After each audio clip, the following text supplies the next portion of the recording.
Exactly, that's what my wife said. You scheduled that? Yeah. Good morning, everybody. It's 10 o'clock. I'd like to call the December meeting for the Health and Human Services Committee into order. First order of business, minutes from the last meeting, moved by Jim Nolan, seconded by Sam Hall. Any questions?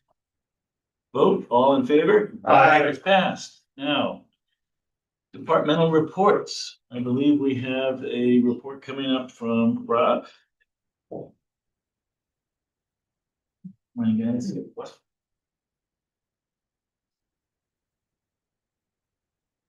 Morning.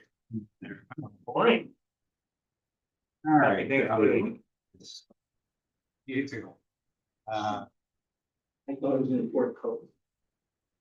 so first item I have is a request for an appointment to the Washington County Community Service Board for Dwayne Vaughn, or here in Dwayne. This would be effective 12/19/25. And he would be filling an unexpired term of Tammy DeLore, her recommendation. I'll move it. I'll second. Any discussion, questions? All in favor? Aye. You're in, Dwayne. I mean, I have a meeting on 12/19, it sounds like. Probably. Next meeting's tomorrow. Only if you're getting an MRI. Next item I have is a request to amend the 2025 Washington County budget to allow for pass-through of some funding that we're receiving from the New York State Office of Mental Health. And this is designated for Ascend Mental Wellness and their supportive housing. So moved by Darrell and seconded by Jim. Any questions, comments? All in favor? Aye. And then lastly, kind of debated whether to bring this through again, but felt like I should at least pose it to the committee and you can do with it, I understand. So again, a request to amend that 2025 Washington County budget to allow for payment of the court ordered CPL 730 psychiatric expenses. We did receive I think when I was here last, we had not yet received the September bill. And we did receive that bill. I had the notes here, but that bill was about $60,000. I think my last request was for 500, so I bumped it up a little bit to 500. I'll move that.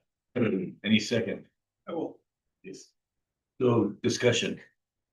We're just moving this to the full board, so we Yeah. can shoot it down, Right, right? so we are not having to debate this here. Yes. All in favor? Aye. Yes. So, All right, thank you very much. Have a nice Thanksgiving. Yes, you do have. Take the guys out on the range, they hold target up. I've done that. I have too, but it's like. No. Okay, next we have youth bureaus. Nothing? Nothing from you. But Winterfest? yes, I do know what that is about. Okay, We're just looking for permission, to have Winterfest down at Lake Lauderdale on February 7th. I'll make that motion. any questions? I have a question in general.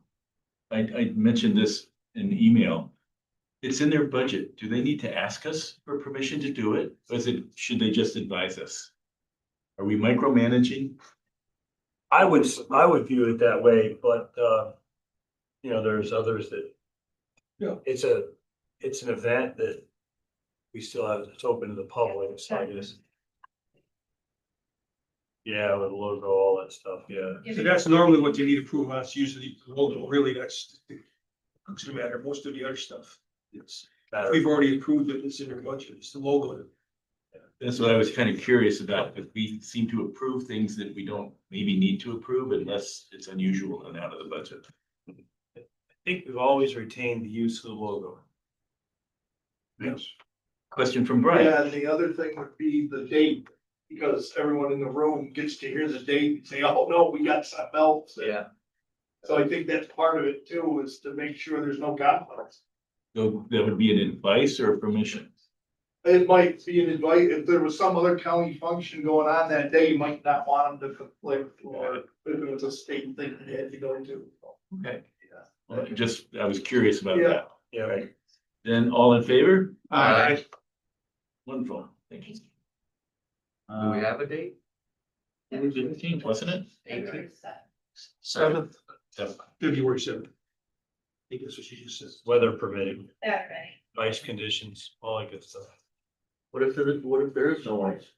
We've had it other years where there's been no ice, and then we'll just do stuff, we do more stuff, more land activities, like. It makes it more fun to stop the sleds coming down. That's right. Makes the reaction a lot better. You can do cardboard sledding.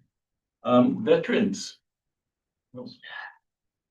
Veterans, you want 2 seats? Okay, You need 2 seats. no, not at all. Okay. Just more so, introducing Jeremy from Dwyer Peer to Peer Program again.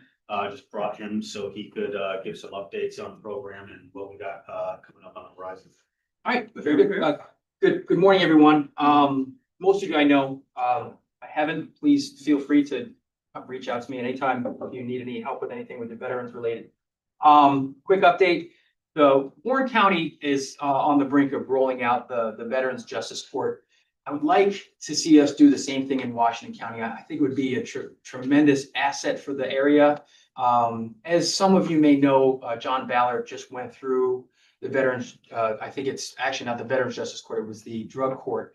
And it was a tremendous success. Now we're finding that a number of our veterans that are going through the justice system connected in Warren County are attending our events. We're connecting them with other services. And it really is that as much as they come in reluctantly, almost obstinately coming in and participating, once we get them connected, they really do soften up and it really does improve their lives. They're not only, improving their own lives, but they're looking for opportunities to help other veterans going through some of the same issues. Again, the strength of that peer connection. I think if we were able to establish that in Washington County, I don't know the cost associated with it. I'm not on that side of the the negotiations, but I do know that the Dwyer program is perfectly equipped to handle meetings with our justice involved veterans. And the question I always ask is, would our veterans be in this situation had they not followed the lawful orders of the federal government? If we have to kind of look and say, there might be some issues with post-traumatic stress or traumatic brain injury that's caused them to start making, poor decisions, then we have to treat them just a little bit different. And the VA has graciously connected with us and offered their services. Whether the veteran wants to utilize them or not, that's up to them. But we're able to connect them, and we have a strong connection with Baywood as well to help these veterans get through some trying times. The legal system can be rather frightening. And I do have one instance of a veteran who did live in Whitehall where I tried to connect with him. He was in a bit of trouble. I didn't have anybody to reach out to, though. I called the judge. They wouldn't talk to me because I was advocating on behalf of the veteran. I tried to speak with the DA. They wouldn't speak with me because I was advocating on behalf of the veteran. The only recourse was to reach out to the public defender, reached out to them several times and they never called me back. So now I'm trying to get a hold of this veteran who's now since moved to Saratoga County, and he fell off the radar. So I don't know where he lives. I don't know if that phone number is working anymore or if he just doesn't want to talk to me. My fear is that a veteran in that circumstance might think about hurting themselves if they're feeling that there's no hope. So if anyone needs me to make a presentation or speak with anyone on behalf of trying to set this up, please let me know. I'd be more than willing, because we don't have too much statistical data, but we can see with our eyes what's happening to these veterans as they connect with other veterans. They're going bowling, they're coming out to play softball, and they must want to be there because the softball team was getting their butts whooped all summer. So we had a lot of fun and ate a lot of pizza, but boy, oh boy, there were some good teams out there. But they're still showing up and having a good time and connecting with other veterans. So to me, that seems like a tremendous opportunity to help our Washington County veterans as well. Sam? I think what we can do is we can strongly recommend to the justices and district attorney and public defender's office, those types of things, to take a look at this. But that's something they have to implement. We can't direct. Of course. We can't direct them to do that. No, I know, but at We the same, we can put our 2 cents as to how valuable the program is, because I've seen it work. I know how it works. Mhm. And we know that Washington County is tremendously pro-veteran. It's a Purple Heart County, you know, that's a big thing. And so I can't help but feel that that sentiment would pervade into other areas. So hopefully, you know, we can make some headway. Please let me know if there's anything I can do to help the process along. Have you had the opportunity to talk to our district attorney or to talk to our judges? Very briefly. Is there something we can do to open that door a little wider? Yep. Said, No. Just let me know, and I'll drive to them, certainly. I'll even bring sandwiches or whatever. If the only incentive is a free lunch for them, then I can be rather persuasive. And again, we don't have much data, because I know that numbers tremendous power, but we do have the anecdotes that we have just in the short time, and Warren County hasn't even officially rolled theirs out yet. It's taken a bit longer because there are a number of bureaucratic hoops to jump through, and there's so many variabilities that could happen with any particular case. They have to account for all of those, so they're not caught flat-footed when they come up. So I do know that it is effective, and we'll certainly do our best to help Washington County roll this out as well if they're interested. When in the judicial process would someone be referred to this? So what happens is usually as they're being charged, if they identify as a veteran, and that's one of the tricky parts too, is because some veterans don't come out and identify as veterans, but and it's not an easy get out of jail free card.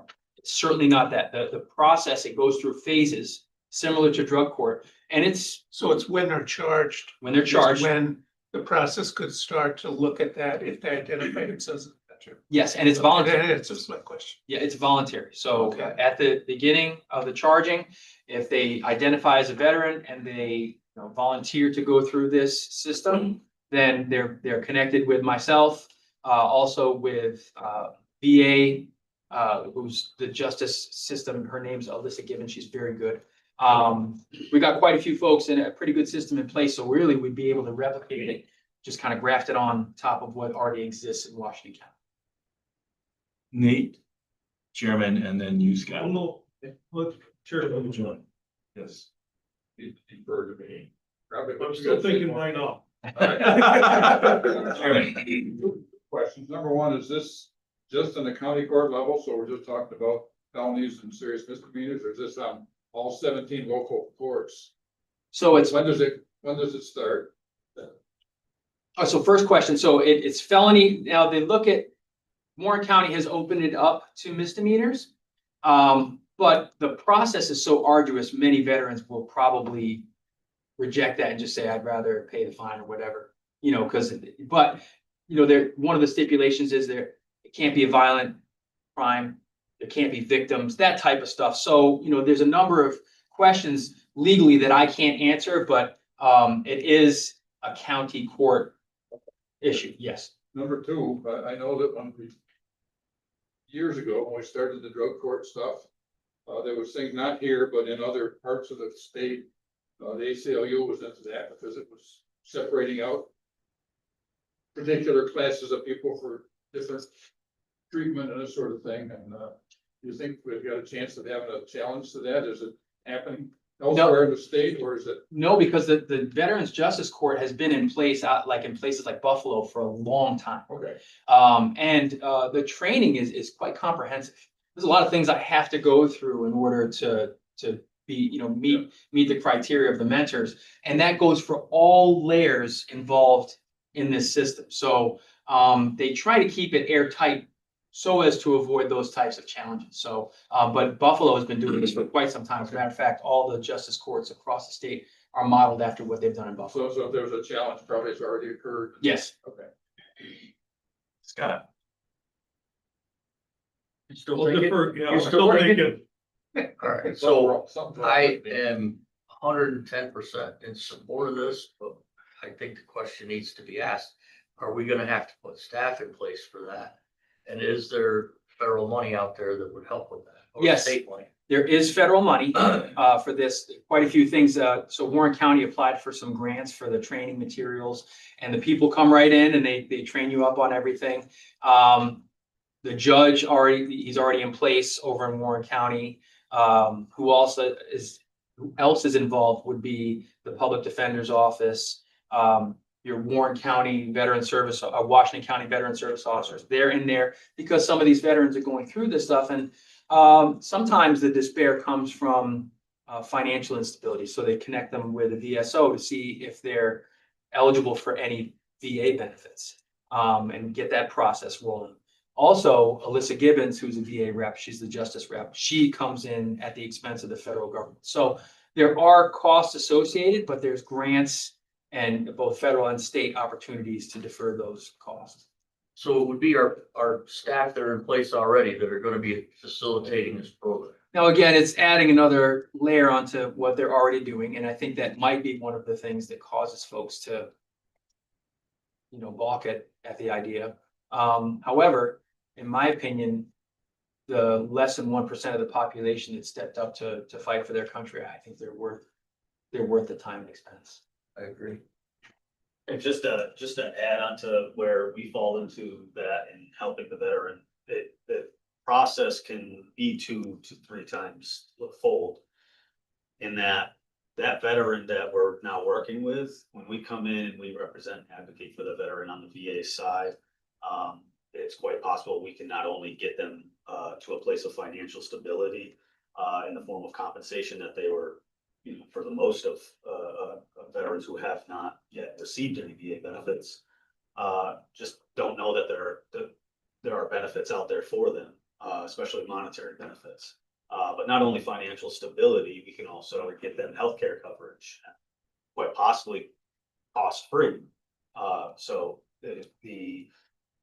the amount of avenues that we can cover and to try to take care of a veteran through the process, like I said, could be 2 to 3 fold depending on that individual situation. So it's a huge advantage once we can get the veteran into certain VA benefits and they start receiving those. And the huge difficulty is, especially these days, is the financial stressors of day-to-day living and bills, and that financial stability through receiving certain VA benefits can be in no short order a life change. Not only for the veteran, but if the veteran has a family that they're supporting or trying their best to support, this is another avenue that, again, if they didn't know of it prior and they start receiving it, completely changes their lives, completely changes the outlook on their life situation as a whole. So. And to piggyback on that as well, one of the things that I'm finding is we have a tremendous deficit in the area for licensed mental health care for specifically dealing with PTSD. What the CBOC is trying to do, one of our veterans that's going through the justice court, he, just a quick story, the Marine, Afghanistan combat veteran, and he said to me, he goes, I didn't know I had PTSD until Joe Biden stood on the podium and said it was a successful withdrawal. True. And then he goes, I just had to talk to someone. And where did he go? To the bar. And Glens Falls PD was waiting for him outside the bullpen. He didn't even start the vehicle. And they arrested him on the spot. And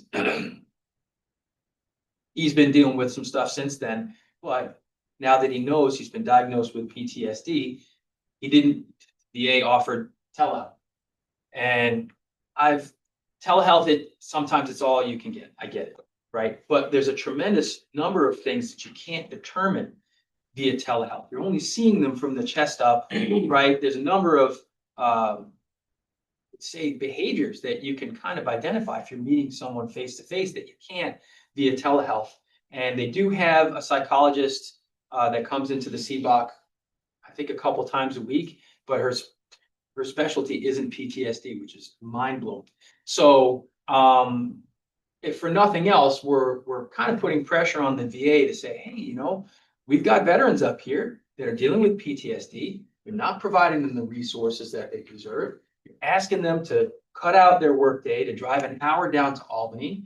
And, you know, for those that have gone through therapy that, you know, it might not necessarily be a great situation, an hour drive home, you know?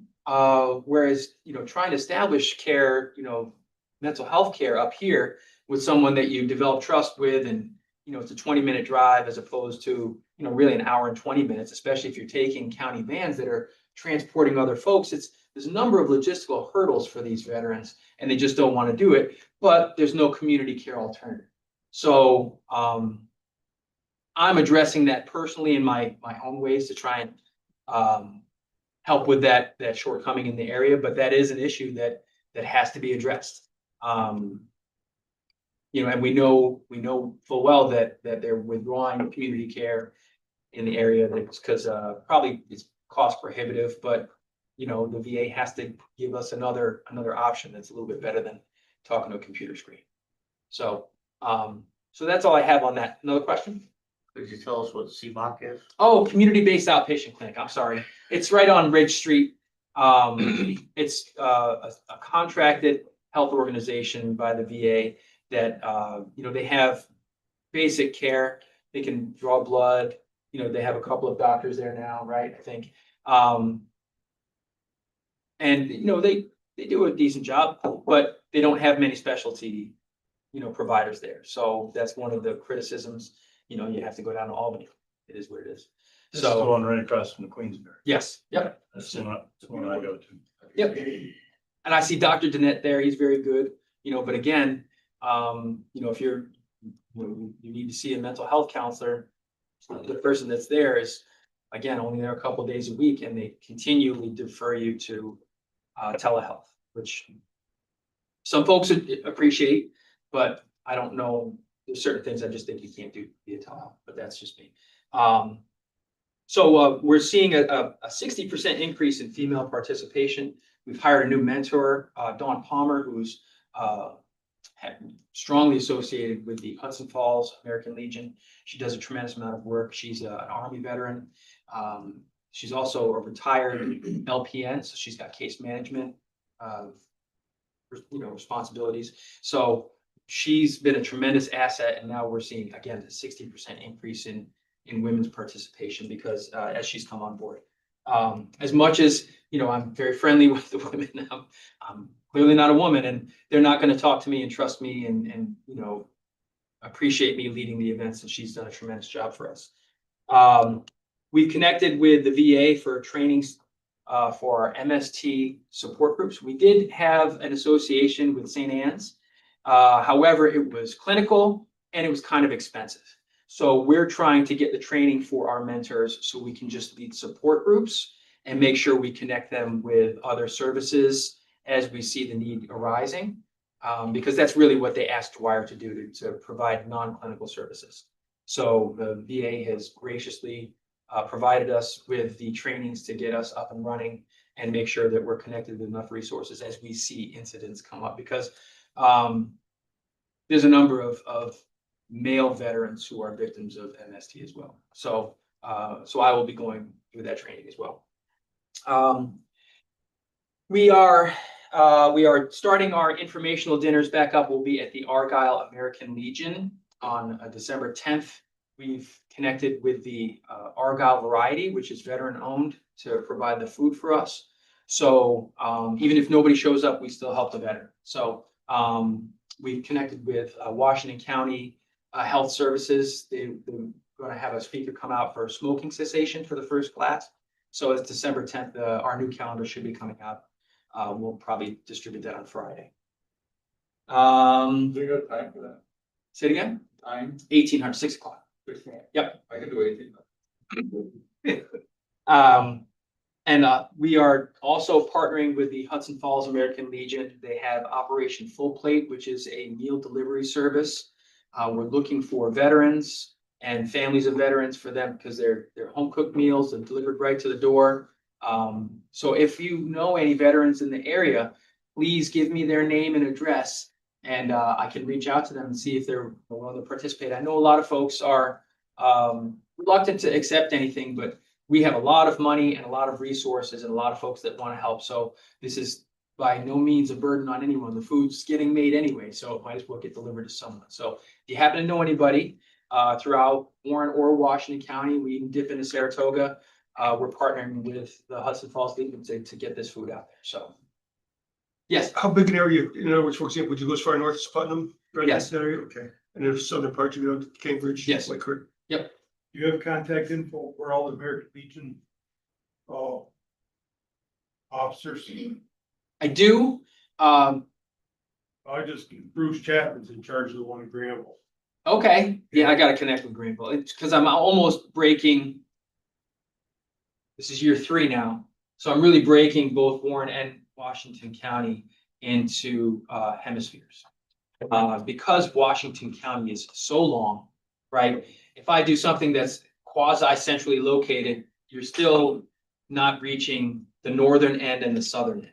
Sure, Argyle's kind of relatively easy to get to. Yeah, but just kind of there. It's But not, it's- it's not the heart of Washington It's not the County. heart of the county. But we feel that in order to effectively reach all the veterans throughout both counties, we really kind of have to focus on northern and southern, both Warren and Washington County. So it's just us adjusting fire to make sure that we're being as effective as possible. Yes. On your last topic, is the only difference between the veterans portion of drug court and our regular drug court, the VA assistance? Is that the only difference? Does it pretty much mirror? There are a lot of similarities. However, the phases require different. The phases require different things from the veteran as they progress through it. So phase 1 is really participation in groups and stuff like that. And Warren County has made it so our programs satisfy certain requirements for group participation. So the more the more events that I can put on there, like our armchair jam band and our athletic events, that type of stuff, there's a tremendous amount of camaraderie that develops. So Warren County sees value in that. So they're saying, you can attend these events and it'll satisfy the requirements for your phases. So there are a lot of similarities, but there are some differences that are particular to that. It just doesn't seem like it's a real reach to add that. No, I agree. But again, I'm not a lawyer and I'm not sure about the hoops because, again, you're asking the agencies to take on more work on behalf of veterans. I think it's a tremendous thing to do. But the folks that are behind the scenes might not see the value. So asking folks to do more work is sometimes a tough ask. So, Can you get a copy or a rough draft of what Warren County's doing? yes, I already have it. Yes. I think that would help. If we go to the district attorney or the defender's office, they have something they can visually look at. Sure. And maybe to Scott's concern, we could also look at the Washington County budget lines associated with these programs to get a sense of what they are getting for grant and or spending out of pocket. Yeah, so it's Kelly Strong over at Warren County. So I can gather all the materials, especially when it comes to cost. If we look at it and we say, okay, this isn't because the Dwyer program already exists and we're doing it. We're not asking for any more money from the county, and really the nature of this position as the veteran mentor for the court. I'm not asking any of my other mentors to do that just yet. Because it's not easy. You're dealing with some folks who are, legal problems are very stressful and they're compounded by the fact very often you're talking about substance use as well. So I'm not asking my other mentors to do that. I'm just taking it upon myself. But if we look at the number of cases going through each county, it's not going to be an insurmountable task. It'll be business as usual. First of all, thank you for all you do. Of course. I love seeing you in Salem. Yes, And I'm not a veteran, so I didn't get free coffee. I'm sure a lot of people did. they did. It was a good day. So thank you. Another note, the PTSD, the specialty is if we were able to have a rural healthcare with a specialty in PTSD, you might not see so many people going the legal track. And it's not just veterans, it's kids, it's across the board.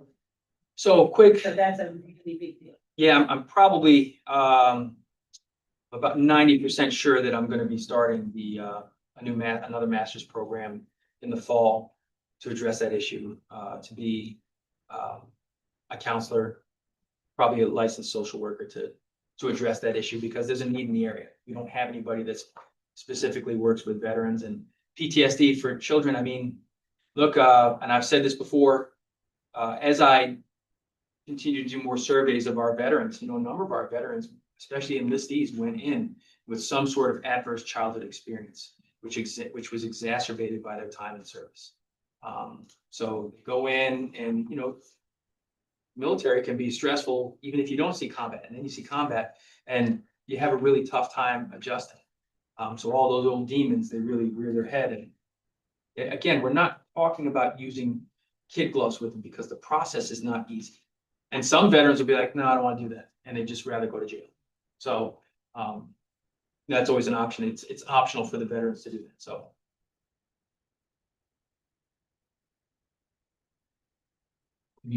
Anything else for Jeremy?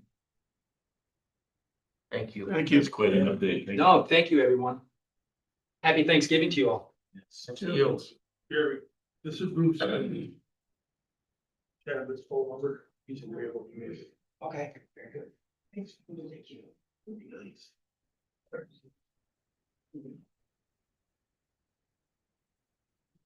Next on our agenda is Department of Social Services. So would you both like to come, or just? Yes, please. All Sit right. on the other side of you, Charlie.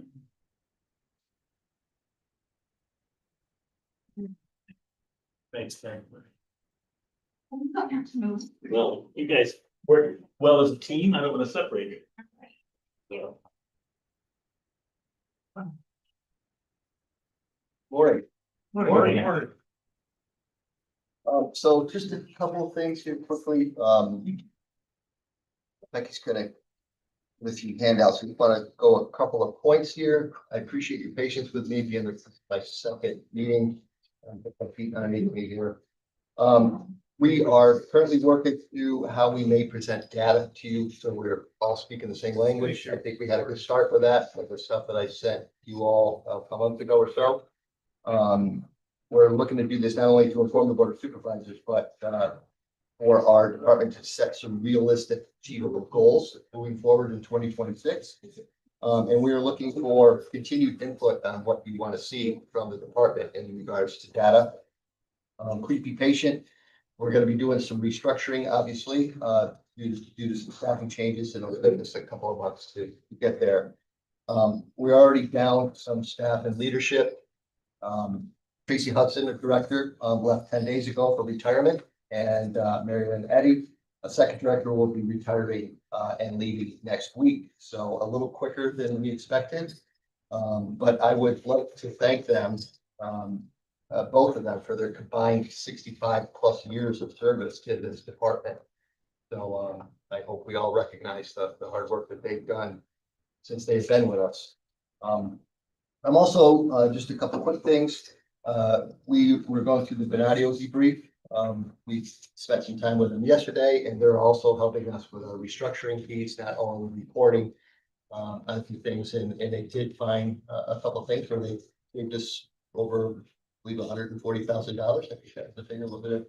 Yeah, you've applied to recover on two different lines, 136,000 and another 4,000. Mm-hmm. So Benadio net is 110,000 in our favor. Sure. If those all come through After their payment. after their payment, after their 30,000.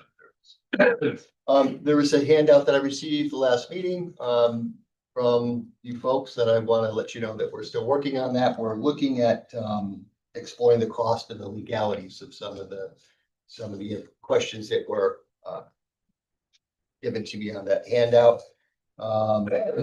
I'm also just looking, I just want to put a note out there. I'm looking for some reassurance from the Board of Supervisors that after losing, we're looking at what, 16, possibly more positions that we're going to be losing, that we'll have an established staffing pattern. that we'll be able to backfill in the future when we move positions. So I'd rather, I'm looking at this as we've created we're creating a new staffing pattern. That should be the staffing pattern, in my opinion, moving through 2026. And of course, we will continue to reevaluate as we go, but, turnover happens, right? Plus, I'm sorry, That's something, once he draws that up, we're gonna have to kick that to personnel. Well, I think that may be, but I think it's already drawn up, isn't it? Our staffing pattern, or is it? well, we're working through the charts, so that it's more visual. So, but yeah, it is established. It's already established, I believe. Yes, Chairman. You adopt the staffing pattern along with the budget, so Yeah, their staffing pattern is set. okay, And good, that's what I. the question wants to be, I think, to be assured of, if 3 months from now, 2 staff members go someplace else, he can backfill them as quickly as he needs to, without any questions.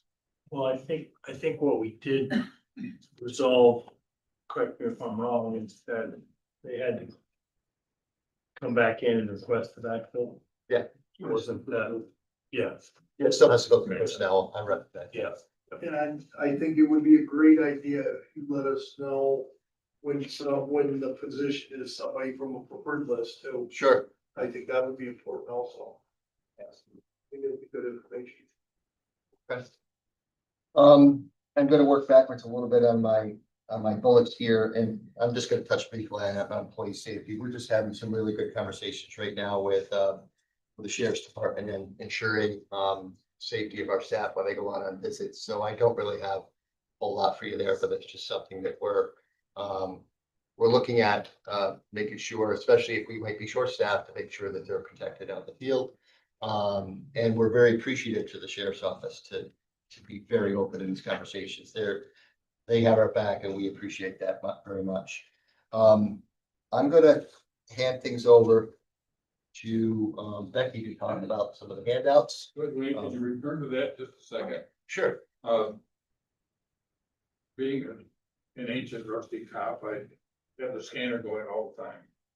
And it seems to me in the past, I don't know, maybe as much as 2 months, the number of calls I'm hearing to go and assist, especially CPS, but go to assist some DSS personnel somewhere, it just intuitively feels like there's an increase.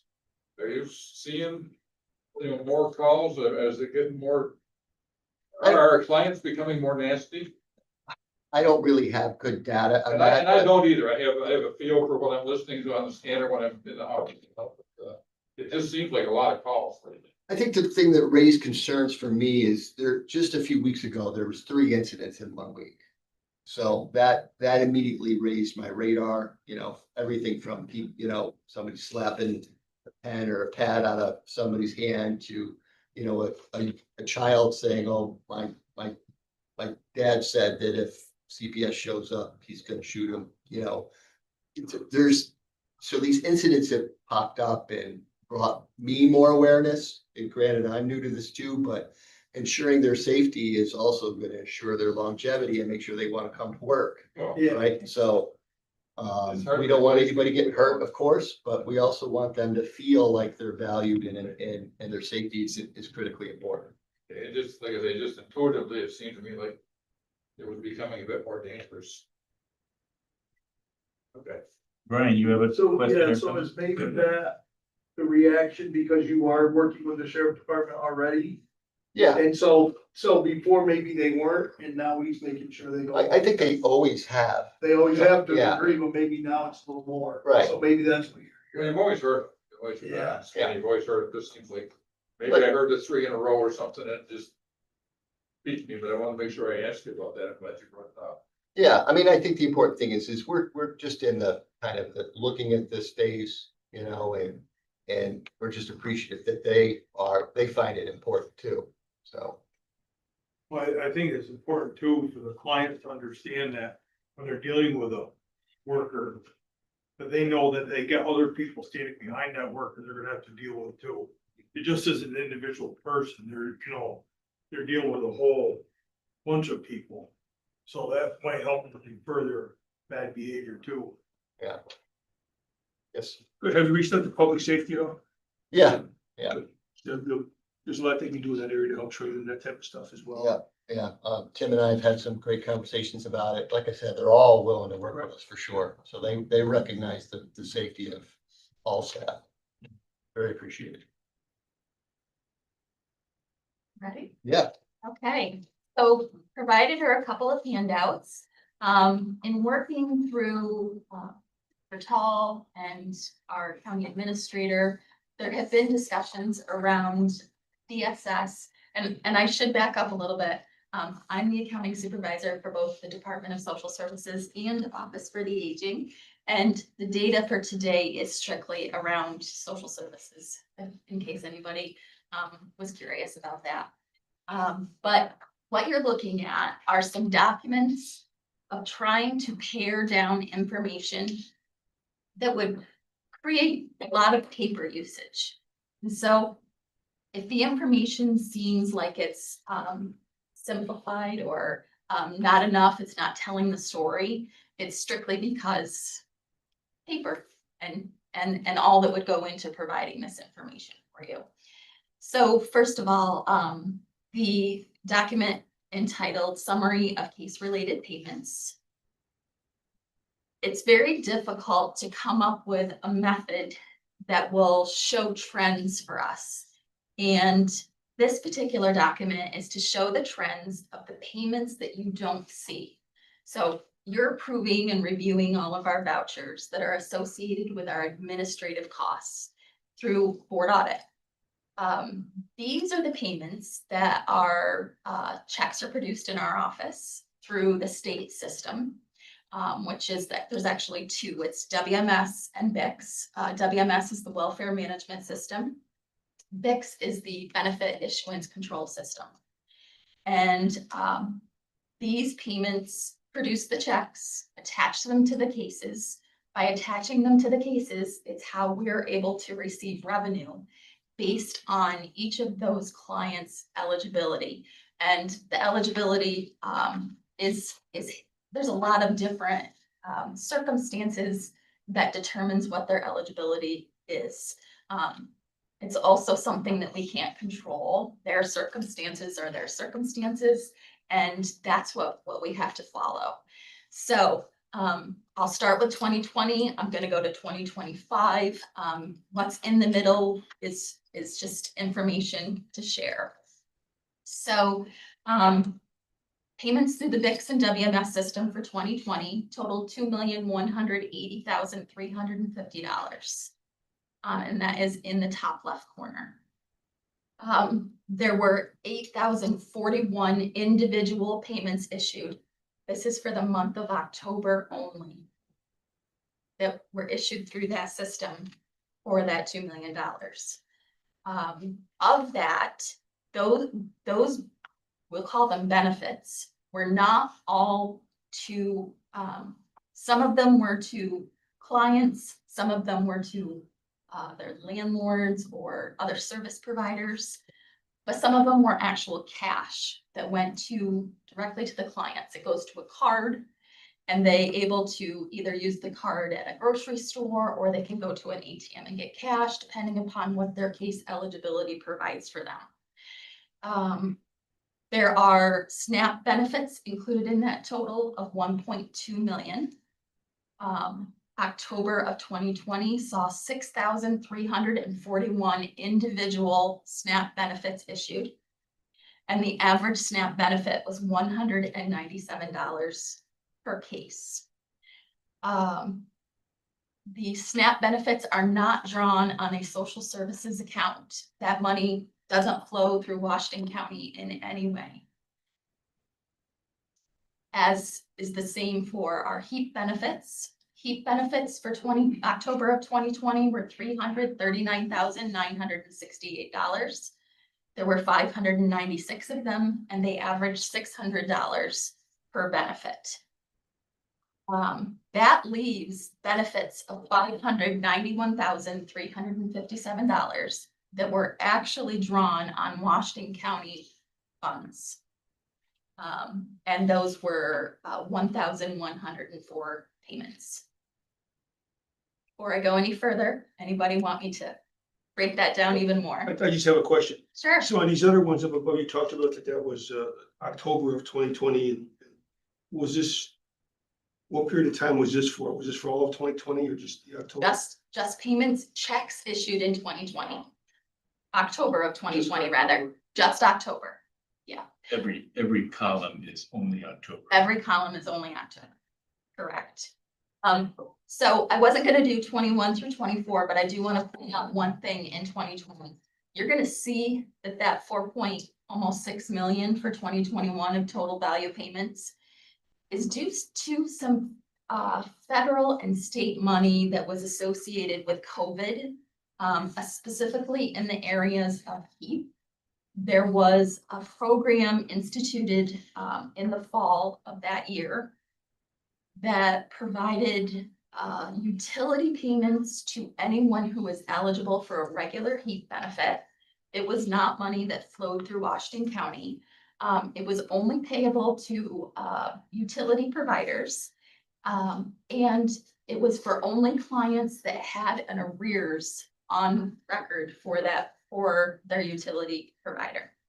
I was able to get a little bit of information from the senior that handled that program at the time. And she was able to tell me that it was for electric arrears only. And each client could have up to $10,000 paid on their account directly to their utility company. So that's what makes that number go up so big for 2021. And is it correct that that would have been a cleanup? They may have been arrears for $1,000, 5 months, 6 months, and they get cleaned up and brought current. Completely. So everybody gets brought all the way up to brand new. And that was all federal. Becky said that would be the same year also where where some of the money flowed for the rentals too, right?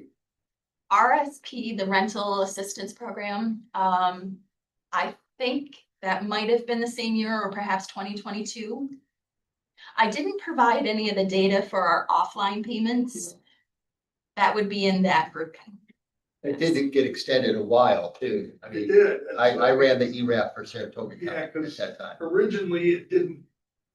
We had it didn't flow, and then we finally got it somehow. Yeah. Yeah, Well, we still have the rental supplement plan. yeah. I think that's around 140,000 maybe for a year. But with COVID, it was quite enhanced.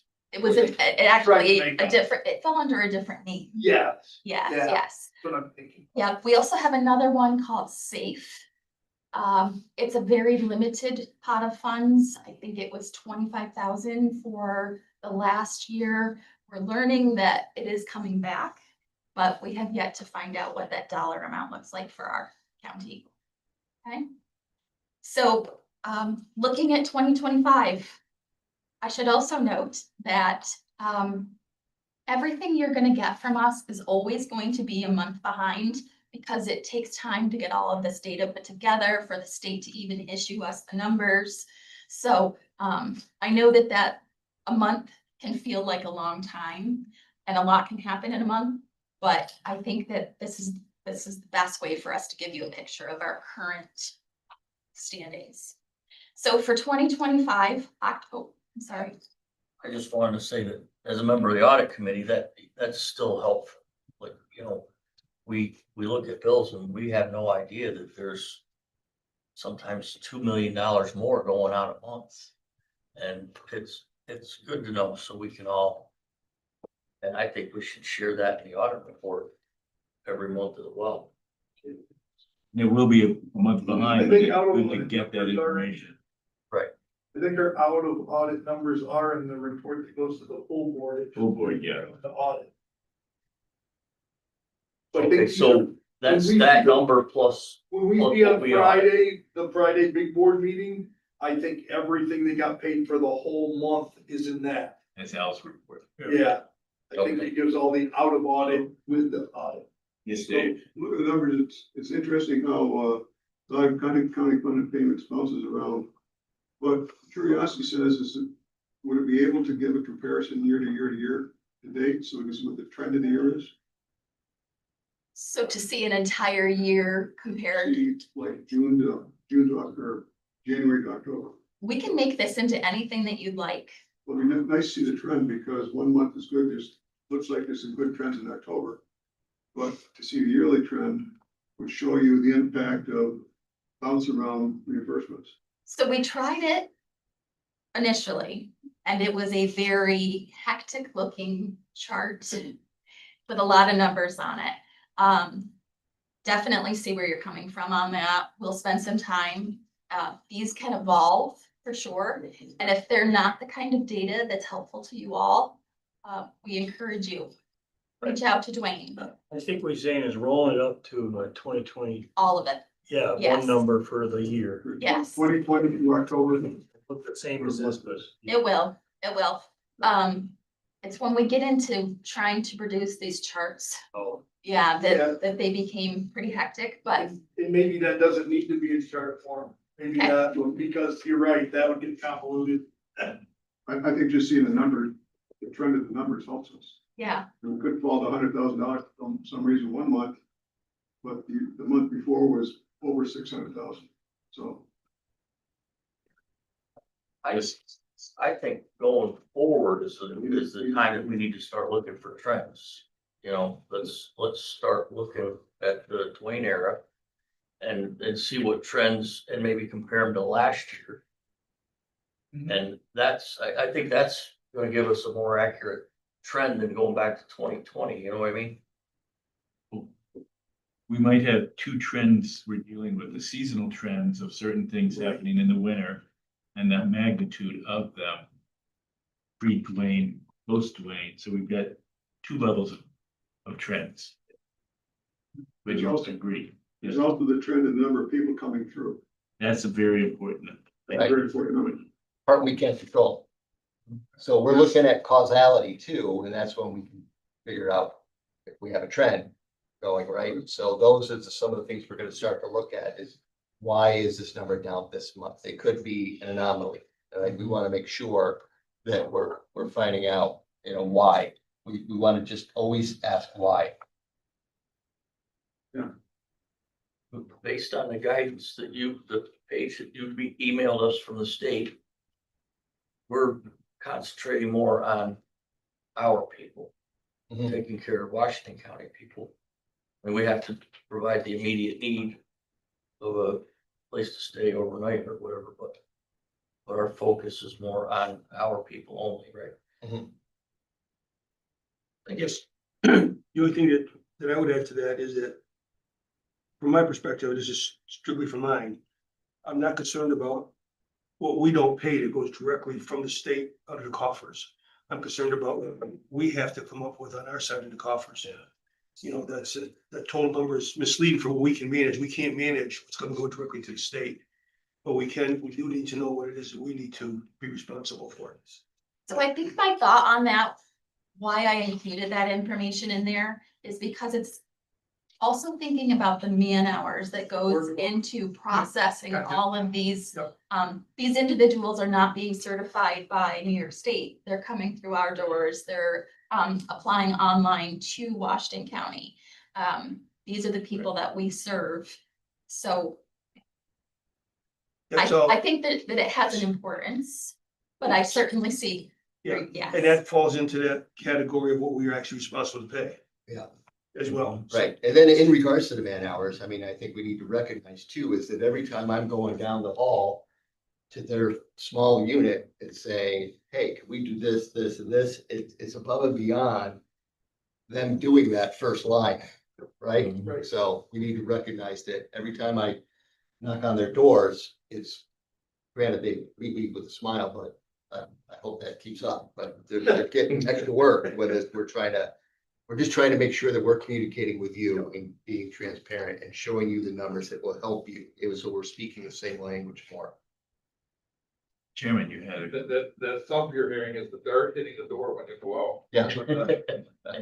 I just want to say, this is exactly the sort of thing we've been asking for the past couple of years.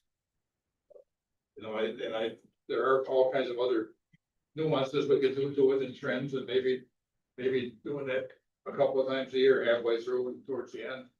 You know, might be valuable, but, just seeing these two sheets is a real breath of fresh air as far as I'm concerned. Good Yeah. job. Thank you. Is it something we can actually use? Yes, it is a great job, but I also wanna add the part that I really like about this is you can see the increase of the average payments per year as like with the cost of food going up and the cost of heating going up. I mean, I think that's an important message to us more than just what's on our end, what's on the beneficiary's end because of the, predicament everyone's in. So I think that's a very important part of this sheet too.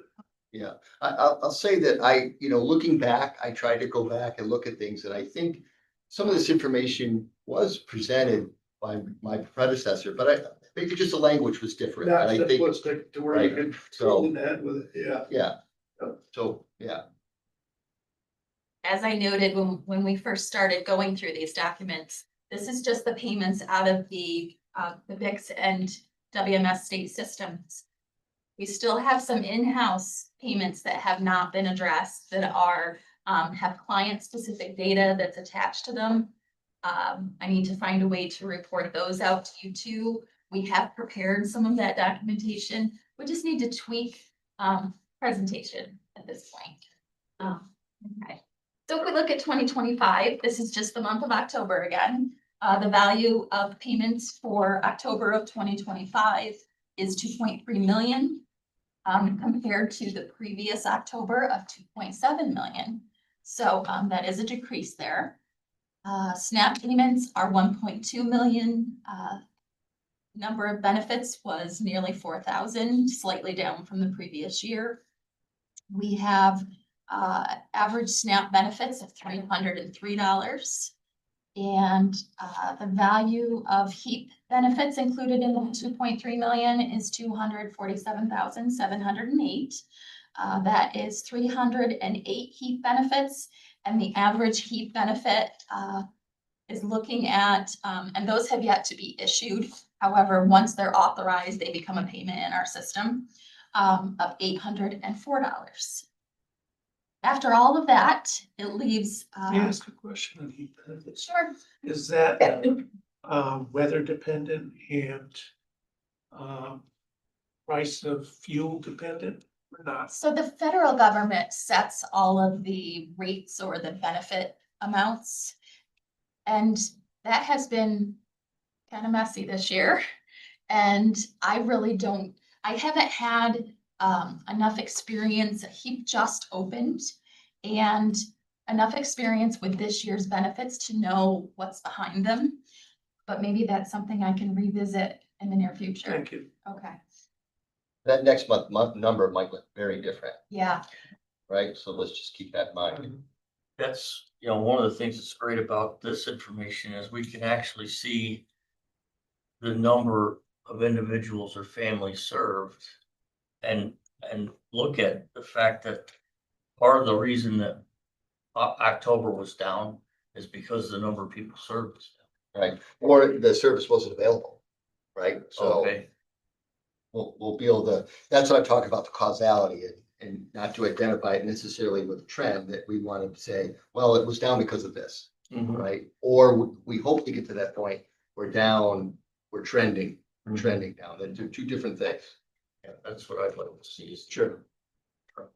So just be clear, so with the SNAP payments and the heat, they go to the federal government, to the state.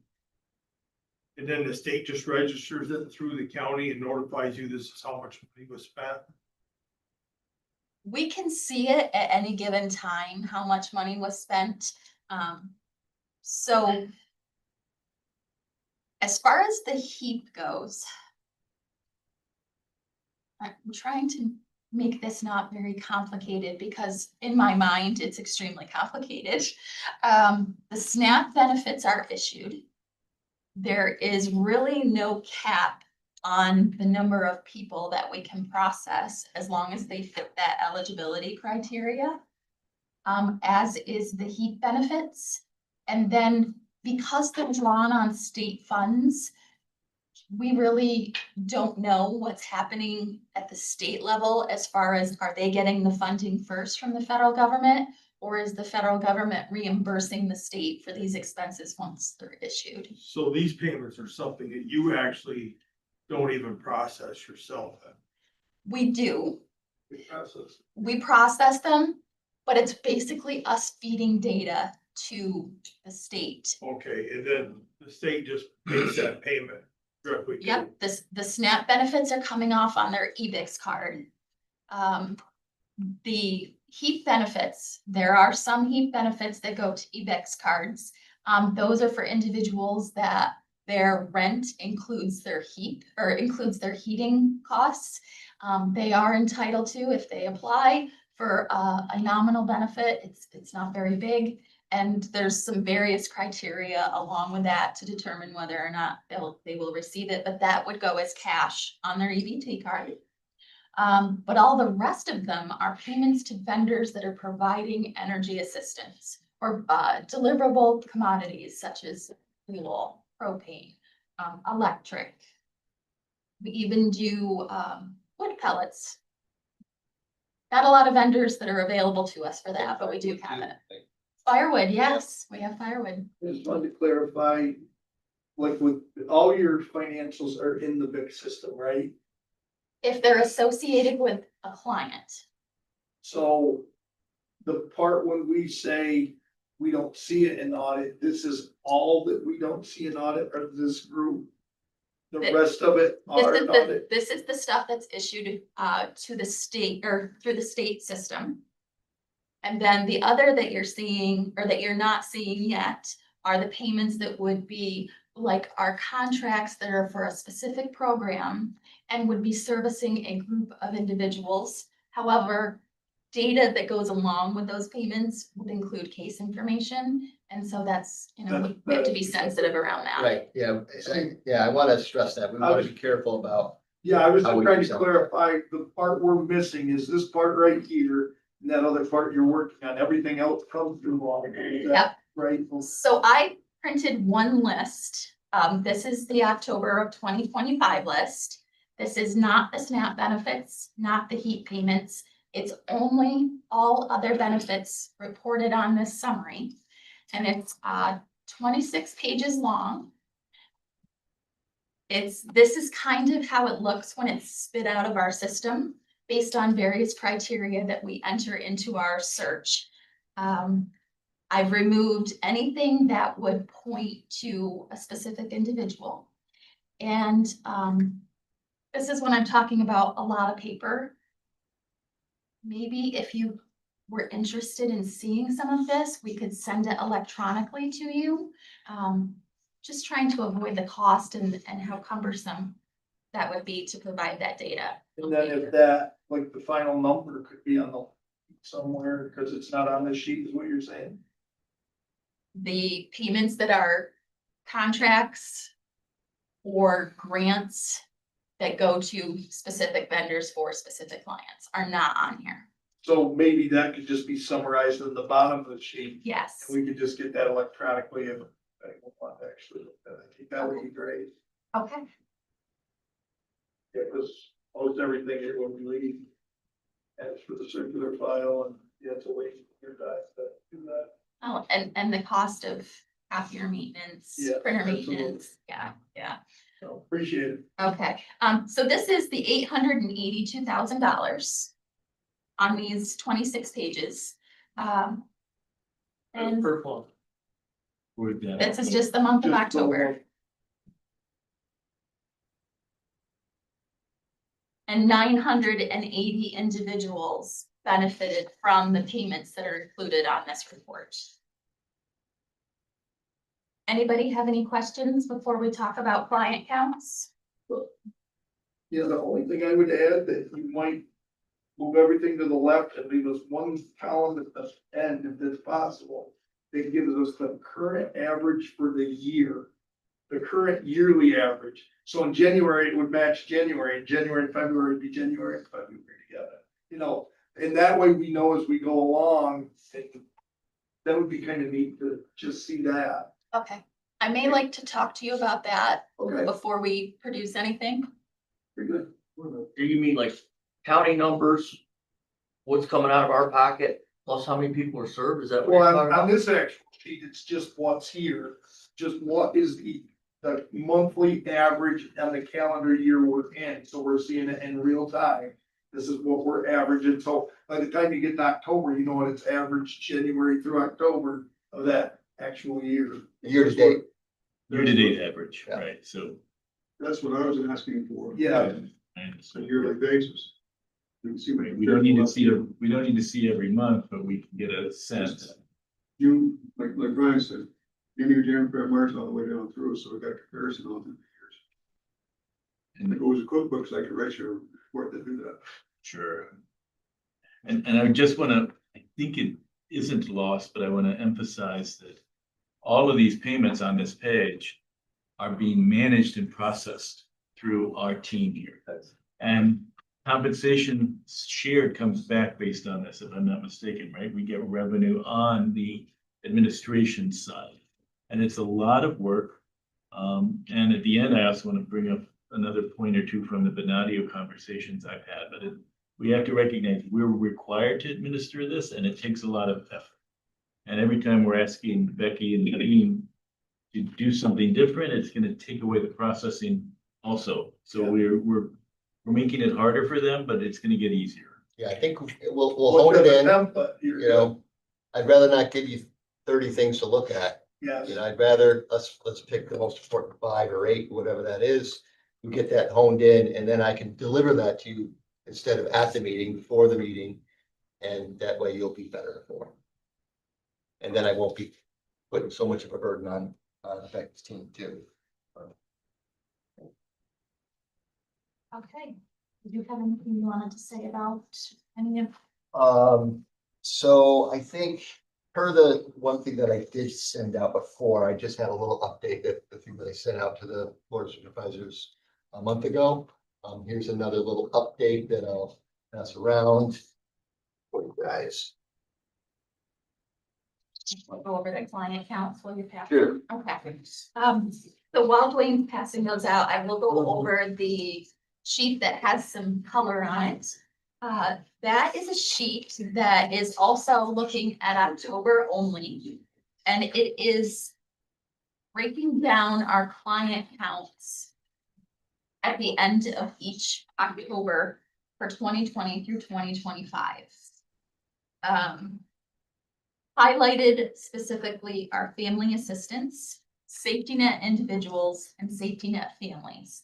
I feel like for this exercise, those are the program areas that are the most impactful to the county checkbook.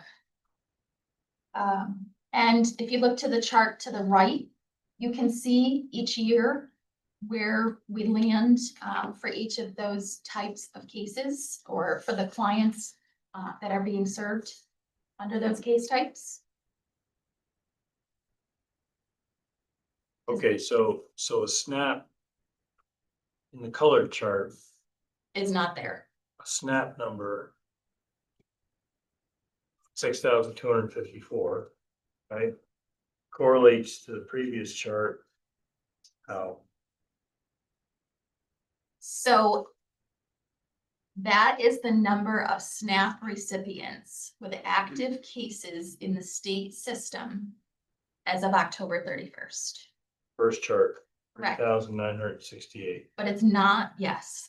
However, SNAP is not reflected to the right side of this top report that you have here. It's because it's not affecting necessarily directly the county's funds. Okay.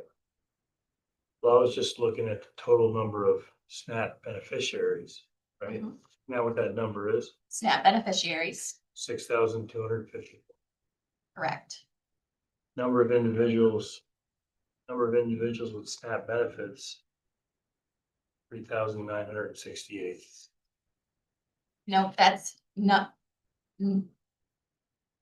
I think I might need to change the titling of that then. That's a reference to the number of individual benefits that were issued. So if you look, 6,254 clients received the 3,968 benefits. That's because there's families involved. Got it. Okay, so these are family numbers up here on the color chart. These are These are people people. and these are individuals. cases. Right, so a Which case, could have one all- case could have 5, Correct. and 5 is on, okay, Yes. all right, thank you. I'm sorry that that was not clear. It is now. Yeah, getting better all the time. Okay. So you can see that there are trends involved with throughout the years, depending upon what's going on in the world or in our own communities that affect how these numbers lay on the chart. So in regards to the last handout that I gave you, I've asked some of the PA staff to kind of help me understand why the numbers are down. Like, for example, 6 individuals that month were sanctioned because of not following the rules, et cetera, which saves the county $20,000. So in that particular month, right? So the team is very conscious of what we need to do and making sure people are held accountable, but we also need to make sure that we're providing, quality services for those people that truly need it. So those are the things that we're going to continue to work on, and we'll try to not inundate you with a ton of information. We'll try to get this hammered down to 2 or 3 sheets with, some major points that you guys are looking for that hopefully gives you a clear picture of what's going on. I think this is a good start here. It is. It's a good. Yeah. Great start. Now, Good job. on the one that you gave us, Wayne, Mhm. is that the number of applications per week, or is that the number of people who were approved? Or families? No, that's just applications. So it doesn't mean that 29 people were served. Correct. Okay, Some of those could have been denials. okay, thank you. Have you noticed a big increase in the cost of hotel rooms per night within the county? So Say the last couple 10%, of years. so anyway, I don't think see the big number, and that big number also has so many different things that can affect it in the end. The number of people served. Yeah. But that's something that we can explore, or perhaps a chart that shows how the rates have changed over the years. That's something of interest. Right.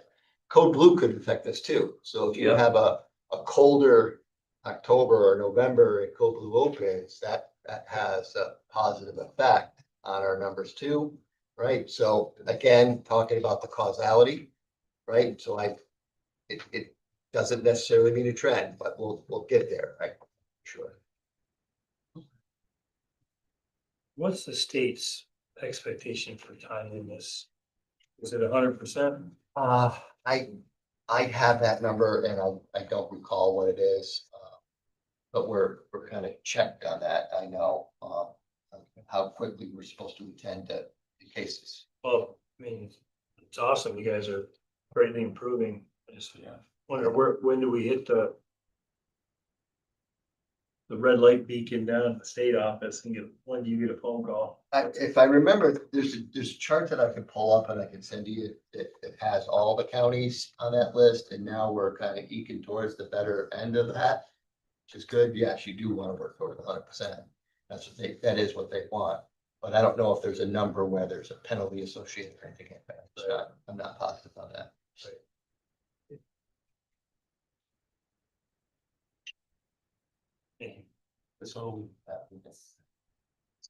if we were to create our own code blue or shelter here, would that bring in revenue? Well, we get the allocation from the state, which is, I think, $380 thousand. With the agreement with working with Warren County, it's beneficial to us right now. I think that if we were to move forward with our own code blue down the road, we want to combine it with some other service with it. And then you could probably save money. But right now, I mean, we're splitting the bill. I think that Actually, a lower cost and a lot by working together with Warren. 100%. We're Yeah. at a pretty good number there. Yeah, I think the total contract is $540 some thousand for Code Blue, and our allocation from the state is $380+ thousand. So we split that 540, so that leaves us about $110,000 to use. For example, if somebody is removed from or misbehaved at Code Blue, and then we're forced to put them in a hotel or something, we can use that money, and we can also use some of that money for administration. So it's only been, I think this is the third year where the state has gone to an allocation, which is good and bad. It's better for reporting, things like that, but there are some counties that are way off kilter. There's what county is it? Cayuga. Cayuga, I think Cayuga County or I think it's Tompkins Tompkins, County. you're right. Tompkins County is something like $2 million and serves the same amount of people we do. So these allocations, and the allocation for Washington County was much, much higher a few years ago. It's very good. Yeah, it was what, $800,000. So, and the state's not putting any more money in. I would not be surprised down the road if Code Blue becomes an unfunded mandate. That would not surprise me. Tompkins County also took advantage, or I don't know how you want to say it, but basically they went totally on the go green thing. I mean, they totally went 100%, and that probably freed up a lot of funding for them too. Yeah, I think they built their own I think they Code did too. Blue, but they did it before the allocation time. Yeah, And so they were given this big pocket of money. So then when the allocation system came out, the state went by roughly what you actually spent what the you previous spent year. for, right? So that's how some counties did really well. I mean, but there were some counties, like, for example, Onondaga County, I think their Code Blue budget is like 15,000. Because they have shelters. They have other shelters. Like all sorts of nonprofits that Yeah. do it too. Yeah. So if we were to create our own shelter, including a Code Blue, that would be 100% funded. Is that correct? At Not least at this necessarily. time? Not necessarily. So what I am going to do is I have a rep from the Office of Temporary Disability Assistance who, her name is, Sarah, and she specifically works in shelter, programs. She's gonna come up either January or February, do a little presentation for you guys to talk about some of these options. Okay. All right. She's very knowledgeable. She's been in that department for a long time. Oh, I might just add before you guys take your seats. And what I learned a little bit from my exposure in the Benadio consultation is the sheer volume of data that is manually transcribed and maintained in different methods, both spreadsheets and Word documents, that make it very difficult to find the relationships that may exist between cases of different types and how they get refunded or funded. And that's what, if I'm not mistaken, that's a very burdensome area that is in the department. I'm talking mountains of what would be paper, and to streamline it would be ideal, but it's another big project to standardize how you can identify case names to types and what's been done and what they've been paid from what services of the government. But there are avenues there to improve in that as And well. I think when it really comes down to it, we don't need to know all the ingredients in the cake. We need to know how much flour. So, break it down to the numbers that matter to us, and Yes. I'm just trying to make sure we know what's behind it. It's not like any other department. Lawyers have a very good disciplined technique. Highway has a very good technique. Sheriff has a technique. This is all over the place. yeah. On purpose.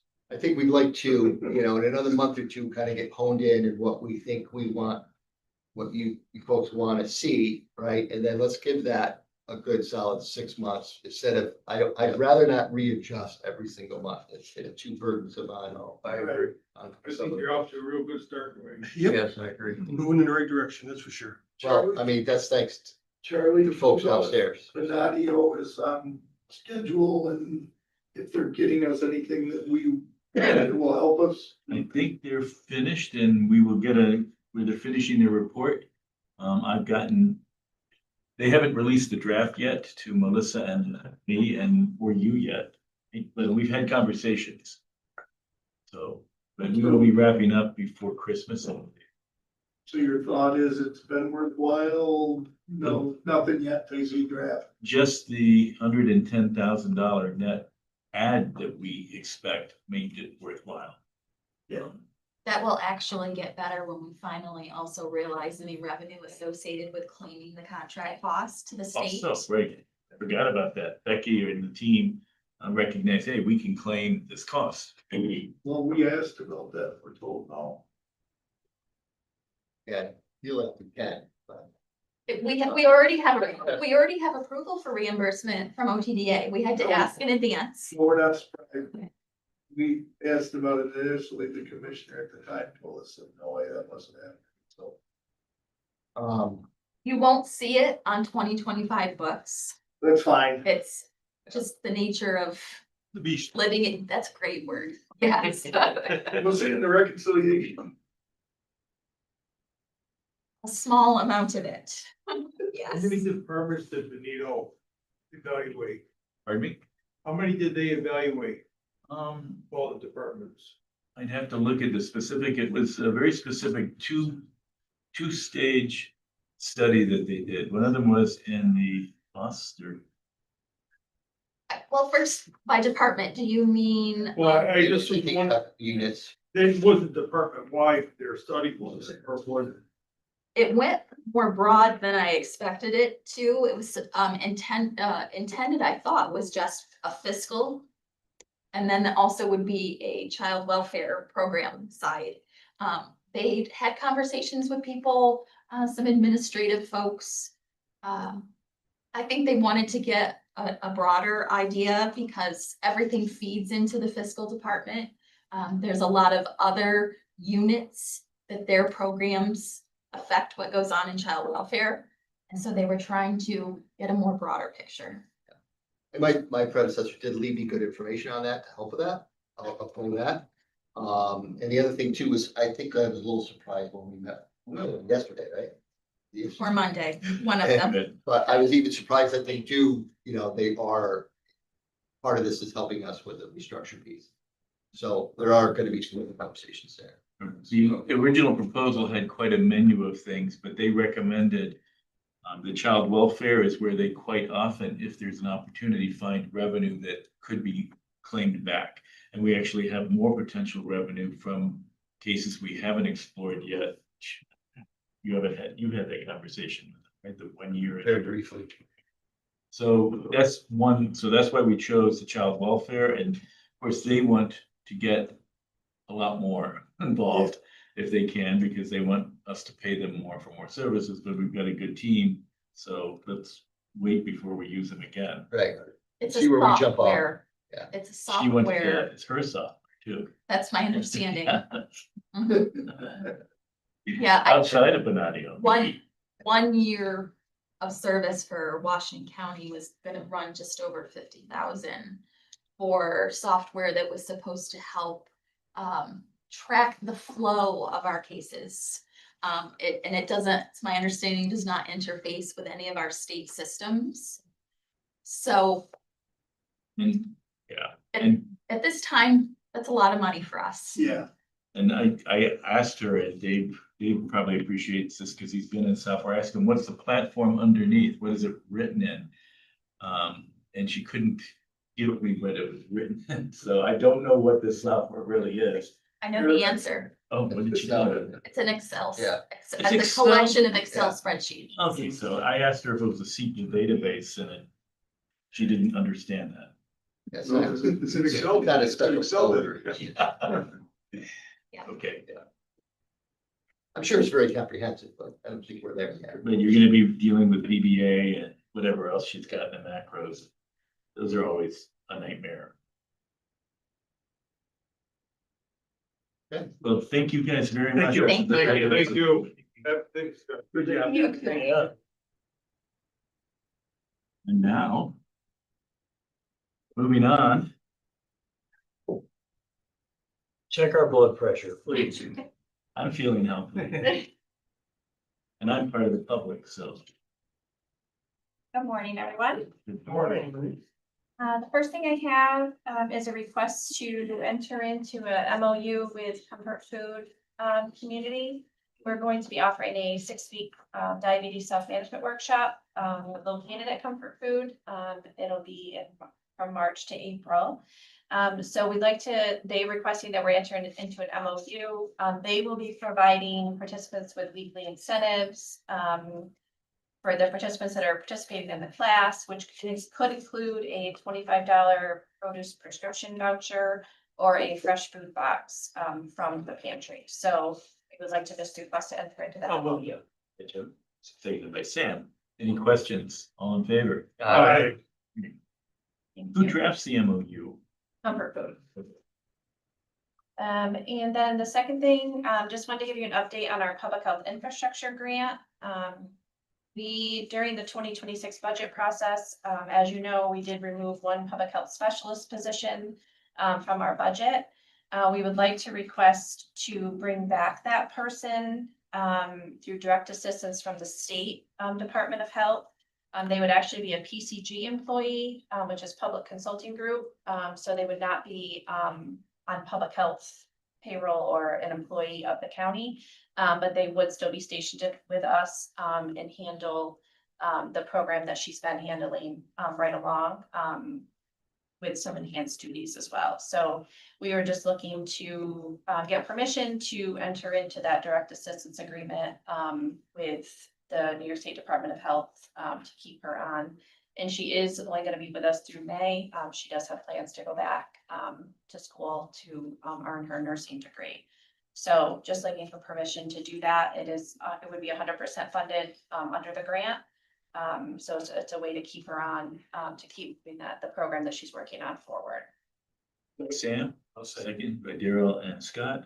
Any question, conversation? Will she be part of the staffing program? She will not be part of our staffing pattern. We currently have one other position under a PCG grant as well, our public health fellow. So all in favor? Aye. Thank you. And then just a couple program updates. We're getting closer to our move to Burgoyne. The majority of the data has been submitted to the State Department of Health. They've approved everything that's been submitted so far. There are just 2 items that we're waiting on for us to get at public health, so then we can submit those to the state. We did have our safety training and walkthrough over there with staff on Monday. That is one item that we were able to check off our list to send to the state. So we did work with public safety and the safety officers on that. So we're good there. And then just a reminder, flu season is here. We have been out to several farms within our community to provide flu vaccine. So that's been great. But if you hear of anybody in the community that's looking for us to come out to do that, let us know. And we can definitely come out and do that. So we do still have vaccine available. We also have our in-house clinic that we hold every Wednesday. So then that's by appointment. So just have them contact us.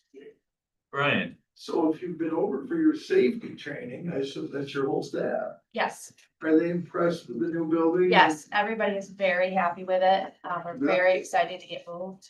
It's gonna be a huge improvement for Is us. there room for everybody? You know, everything's ample and Yes, yep, better than you even expected. yes, it's great. Yeah, the only 2 things we're waiting on is one document having to do with the fire safety inspection, inspecting the fire alarms and things like that. That's through Mahoney.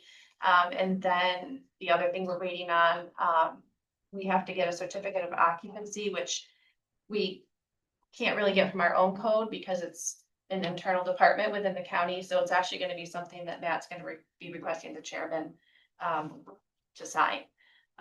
So that's the other thing that we're waiting on. The architects have already signed their piece, but the state is requesting something from the chairman, stating that we're okay to occupy the building. You could have. are you qualified to I would have signed it. Yeah. So those are the two things, and then we did move one of our vaccine refrigerators and freezers over there. They're empty over there. We can't physically move the vaccine until we're in the building.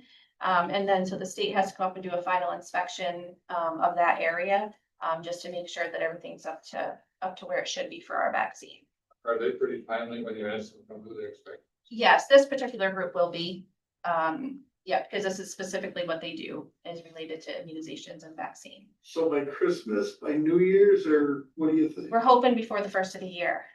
Yeah, and even the gentleman that I've been submitting stuff to, he's been very quick about approving things. So, and yeah, so we should be, we're getting there. Good news. Yeah, yeah, it's a beautiful space. So that's all I have, unless anybody has any questions for me. And just, in my opinion, Argyle is the heart of the county. Just- You've already been dismissed. You've already been. I really think she's looking at her. That's only because you said it's gonna start. It's a good thing you made it to the end. Oh, man. Happy Thanksgiving. Thanksgiving. So are there any other business items that need to be brought up today for this Health and Human Services meeting in December or November? Gina, rather. So Yeah, you weren't just on the briefly, agenda. Were you? I'm not on the agenda. So- Very briefly, just letting everyone know that it's that time to reappoint the Office for Aging Advisory Council members. So I prepared letters and I will get them to you today morning. All right. Thank you. Thank you. Happy Thanksgiving. Happy Thanksgiving. Any other business to bring forward today? Then can I declare this meeting adjourned with a positive vote? Yes. We're adjourned.